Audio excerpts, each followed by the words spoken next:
ಬೆಂಗಳೂರು ಕಸದ ಟೆಂಡರ್ನಲ್ಲಿ ಭಾರಿ ಗೋಲ್ಮಾಲ ಆಗಿದೆ ಅನ್ನುವಂತಹ ಆರ್ ಅಶೋಕ್ ಅವರ ಆರೋಪಕ್ಕೆ ಸಂಬಂಧಪಟ್ಟಂತೆ ಡಿಕೆ ಶಿವಕುಮಾರ್ ಪ್ರತಿಕ್ರಿಯೆ ಕೊಟ್ಟಿದ್ದಾರೆ. ಏನು ಹೇಳಿದ್ದಾರೆ ಕೇಳಿಸ್ಕೊಳ್ಳೋಣ.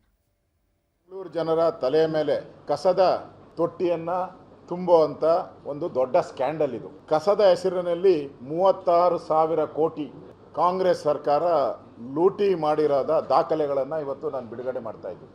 36,000 ಕೋಟಿ ಲೂಟಿ ಮಾಡಿರುವ ದಾಖಲೆಗಳು ಇಲ್ಲೆಲ್ಲ ದಾಖಲೆಗಳಿದೆ. ಇಷ್ಟು ದಾಖಲೆಗಳು ಕಸದ ದಾಖಲೆಗಳು ಇದಲ್ಲ.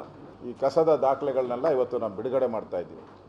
ನನಗನ್ನಿಸ್ತತೆ ದೇಶದಲ್ಲೇ, ಭಾರತ ದೇಶದಲ್ಲೇ ಕಸದಲ್ಲಿ ಇಷ್ಟೊಂದು ದೊಡ್ಡ ಹಗರಣ ನಡೆದಿರುವಂಥ ರಾಜ್ಯ ಯಾವುದೂ ಇಲ್ಲ.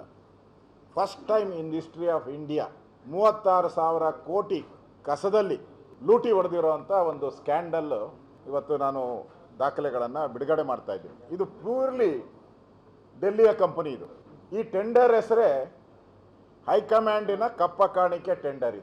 ಇದರಲ್ಲಿ ಹೈಕಮಾಂಡ್ ಅವರೆಲ್ಲ ಇನ್ವಾಲ್ವ್ಮೆಂಟ್ ಇದ್ದಾರೆ. ಇದರಲ್ಲಿ ಪೂರ್ತಿ ಡೆಲ್ಲಿ ಬೇಸ್ಡ್ ಕಂಪನಿ. ಇದು ವ್ಯಾಪ್ತಿ ನಮ್ಮ 28 MLA ವ್ಯಾಪ್ತಿ ಬರುತ್ತೆ, 5 MP ವ್ಯಾಪ್ತಿ ಬರುತ್ತೆ, 5 ಮಹಾನಗರ ಪಾಲಿಕೆಗಳು, 845 ಚದರ ಕಿಲೋಮೀಟರ್ ವ್ಯಾಪ್ತಿಯಲ್ಲಿ ಬರ್ತಕ್ಕಂಥ ಒಂದು ಹಗರಣ ಇದು. ಅವ್ರಿಗೆ ಲಾರಿಲಿ ತುಂಬಿ ಕಳಿಸ್ಕೊಡೋಣ. ಲಾರಿಲಿ ಏನು ಬೇಕೋ ಅವ್ರಿಗೆ ಕಸ. ಅಶೋಕು ಹಿಂದೆ ಕುಮಾರಸ್ವಾಮಿನೂ ಕೂಡ ಇದೇ ಮಾತಾಡಿದ್ರು. ಅವರಿಬ್ಬರು ಕೂಡ ಈ ಕಸದ ಲಾಬಿ ಇದೆ, ದೊಡ್ಡ ಲಾಬಿ ಕಸದ್ದು.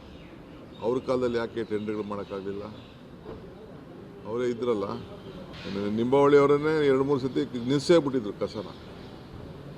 ಕಸ ಹಾಕ್ಸ್ಕೊಳ್ಳೋದೇ ನಿಲ್ಲಿಸ್ಬಿಟ್ಟಿದ್ರು. ಎಲ್ಲಿ ಹಾಕ್ಸ್ಕೊಳ್ತಾರೆ? ನಮ್ಮ ಕ್ಷೇತ್ರದಲ್ಲಿ ಯಾಕೆ ಹಾಕ್ತೀರಾ, ಹೊರಗಡೆ ಅವ್ರು ಹಾಕಿ ಅಂತ.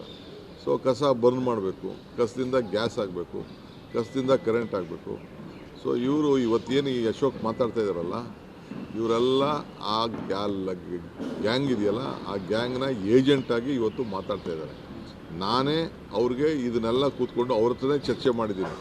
ಈ ಮಾಫಿಯಾನ ಕಂಟ್ರೋಲ್ ಮಾಡೋಕ್ಕೆ. ಇದೊಂದು ಮಾಫಿಯಾ, ಕಸದೊಂದು ಮಾಫಿಯಾ. ಆ ಮಾಫಿಯಾಗೆ ಅಶೋಕ್ ಅವರು ಸ್ಪೋಕ್ಸ್ಮನ್ ಆಗೋದು ನನಗೆ ಭಾಳ ಆಶ್ಚರ್ಯ ಆಯಿತು.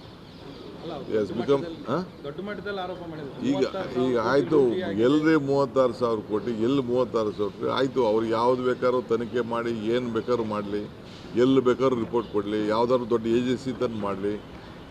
36,000 ಬೇಡ, ಬರೀ 10 ಕೋಟಿ ರೂಪಾಯಿಂದ ಏನಾದ್ರು ಮಿಸ್ಯೂಸ್ ಆಗಿತ್ತು ಅಂದರೂ ತನಿಖೆ ಮಾಡಿಸ್ಲಿ.